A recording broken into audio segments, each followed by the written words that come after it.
Sasa katika hospitali yetu ya mkoa wa Dodoma, takwimu zinaonyesha kwamba katika kipindi cha mwaka mmoja kuna jumla ya watoto wachanga 2364 ambao wanapata huduma katika hospitali ya rufaa ya mkoa wa Dodoma. Watoto wachanga 2364, na takwimu zinaonyesha kwamba jumla ya watoto 836 ambao ni sawa na 36% ni hawa ambao wanazaliwa kabla ya wakati. Kwa hiyo utaona kwamba kuna kazi kubwa sana inafanyika katika kuwahudumia watoto wachanga, lakini specific watoto ambao wanazaliwa kabla ya wakati. Kwa hivyo basi, naelekeza wadau wote wanaohusika na afya ya mama na mtoto kuhakikisha kwamba watoto wote wanaozaliwa kabla ya wakati wanaishi. Lakini sio hao tu, pamoja na watoto wote wachanga ambao wanazaliwa, basi nao wanapatiwa huduma stahiki ili waweze kuishi. Lakini pia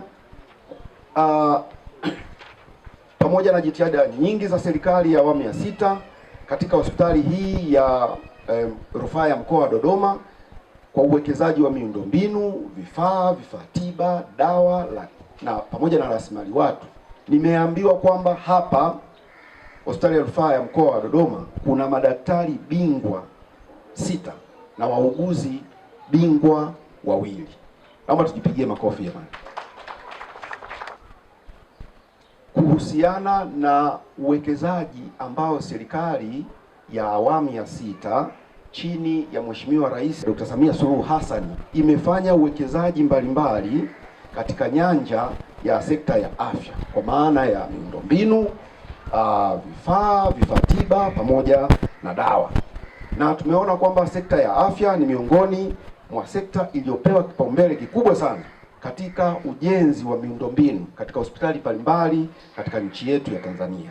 Na nimeambiwa kwamba serikali katika kipindi hiki cha mwaka wa fedha 25-26 imetoa zaidi ya shilingi bilioni 2.5 kwa ajili ya ujenzi wa wodi maalum za uangalizi wa watoto waliozaliwa kabla ya wakati na watoto waliozaliwa katika hospitali ya rufaa ya mkoa wa Dodoma.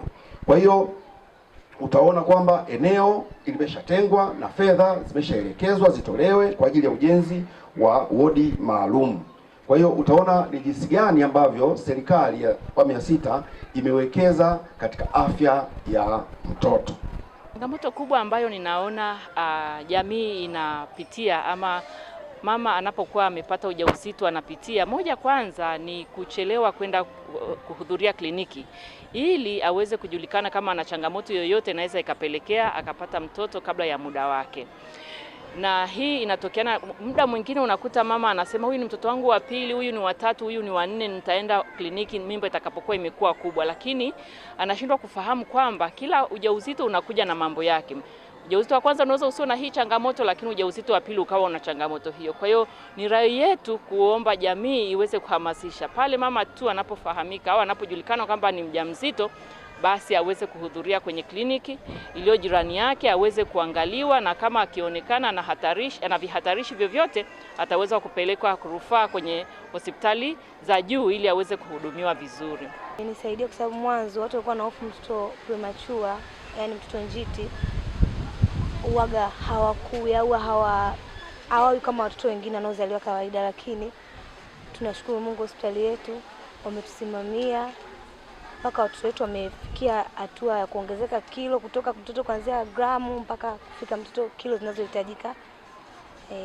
Napenda tu kutoa ushauri kwa wajawazito,